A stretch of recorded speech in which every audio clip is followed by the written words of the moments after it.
आपण पाहत आहात निपाणी न्यूज, चौफेर घडामोडी। जगाला योगाची ओळख करून देण्याचं श्रेय आपल्या गौरवशाली भारताला जाते। आमदार सौ शशिकला चोल्ले। भारत हा जगातील एकमेव देश आहे ज्याला संस्कार आणि संस्कृतीचा मोठा इतिहास आहे।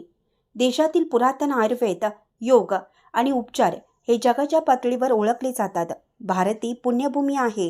येथील साधू संत ऋषी मुनींनी योगाद्वारे शतकोत्तर जीवन जगले आहे। पंतप्रधान नरेंद्र मोदीजी यांच्या दूरदृष्टीत नेतृत्वाने योगाला जागतिक मान्यता मिळाली आहे। देशात आणि परदेशात लोक योगाभ्यास करत आहेत। जगाला योगाची ओळख करून देण्याचं श्रेय आपल्या गौरवशाली भारताला जाते, असे प्रतिपादन आमदार सौ शशिकला चोल्ले यांनी केलं। त्या येथील शिवशंकर चोल्ले पब्लिक स्कूलच्या पटांगणावर चोल्ले ग्रुपतर्फे आयोजित 12व्या आंतरराष्ट्रीय योग दिनाच्या कार्यक्रमाचं उद्घाटन करून बोलत होत्या। पुढे बोलताना त्या म्हणाल्या, योगाभ्यासाचे क्षण अनुभवता आले पाहिजेत। योग आजारांना दूर ठेवू शकतो आणि उत्तम आरोग्य राखू शकतो। योगामध्ये मन आणि शरीर एकाग्र ठेवण्याची शक्ती आहे। आपण सर्वजण दररोज योगाभ्यास केल्यास प्रत्येकाला उत्तम आरोग्य लाभू शकते। चांगले आयुष्य जगायचे असल्यास चांगले आरोग्य गरजेचे आहे। चांगले आरोग्य ठेवण्यासाठी चांगले शरीर ठेवणं गरजेचं आहे आणि चांगल्या शरीरासाठी योगा महत्त्वाचा आहे।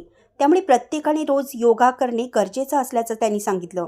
BDCC बँकेचे अध्यक्ष अण्णासाहेब चोल्ले म्हणाले, पंतप्रधान नरेंद्र मोदींच्या 21 जून जागतिक योग दिन साजरा करण्याच्या आव्हानाला जगाने प्रतिसाद देऊन योग दिन साजरा केला।